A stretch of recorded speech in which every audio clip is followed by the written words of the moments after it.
Hello everyone, কি অবস্থা সবার? আমি সুদীপ, তোমরা দেখছো সুদীপ মাম্পি ইউটিউব চ্যানেল। 3-4 দিন ধরে এক নাগাড়ে বৃষ্টি হয়েই যাচ্ছে।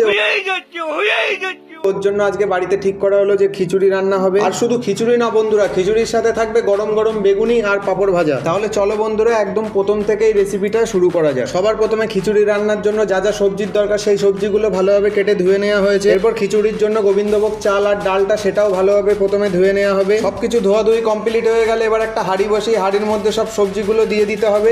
হাঁড়ির মধ্যে সব সবজি দেওয়া হয়ে গেলে এবার এটাকে হালকা করে ভেজে নিতে হবে বন্ধুরা। বেশিক্ষণ না, অন্তত পক্ষে 4 থেকে 5 মিনিট ভেজে নিলেই তোমার ভাজা কমপ্লিট হয়ে যাবে। দেখো বন্ধুরা, 5-6 মিনিট হয়ে গেছে আর দেখো ভাজাটাও প্রায় কমপ্লিট হয়ে গেছে। এরপরে আরেকটুখানি নাড়াচাড়ার পরে তুমি যে চাল আর ডালটা ধুয়ে রেখেছিলে সেই চাল ডালটা তোমাকে দিয়ে দিতে হবে। তো বন্ধুরা ফাইনালি দেখো এই যে চাল আর ডালটা যেটা মেশানো ছিল সেটা এবার আস্তে আস্তে ওই হাঁড়িটার মধ্যে দিয়ে দিতে হবে। আর ভাজাটা অবশ্যই হাঁড়িটার মধ্যে থাকতে হবে আগের থেকে। হাঁড়ির মধ্যে চাল আর ডাল দেওয়ার পরে আগের থেকে যে ভাজাটা ছিল সেই ভাজাটাকে চাল আর ডালের সাথে ভালোভাবে মিক্সিং করে নিতে হবে বন্ধুরা। এই দেখো আমি যেরকম করছি। খিচুড়ি রান্নার জন্য চাল ডাল আর যে সবজিটা তুমি ভাজছিলে সেটা তোমার ভালোভাবে মিক্সিং হয়ে যাওয়ার পরে অন্তত পক্ষে 5 থেকে 6 মিনিট পরে জল দিয়ে দিতে হবে ভালোভাবে। তো জল দিয়ে এবার এটাকে ফোটাতে হবে। ফোটানোর পরেই বন্ধুরা তোমার খিচুড়ি রান্না পুরোপুরি কমপ্লিট হয়ে যাবে। খিচুড়ি তৈরি করতে যা যা দরকার সবকিছু বন্ধুরা দেওয়া হয়ে গেছে। এবার শুধু টকবক করে ফোটার পালা, ফুটলেই তোমার খিচুড়ি রেডি। ফাইনালি বন্ধুরা জল দেওয়ার পরে অন্তত পক্ষে 20 থেকে 25 মিনিট পরে খিচুড়িটা দেখো কিভাবে টকবক করে ফুটছে বন্ধুরা। আর কিছুক্ষণ রেখে দিলেই ব্যাস তোমার খিচুড়ি রান্না পুরোপুরি কমপ্লিট হয়ে যাবে। এবার শুধু খাওয়ার পালা।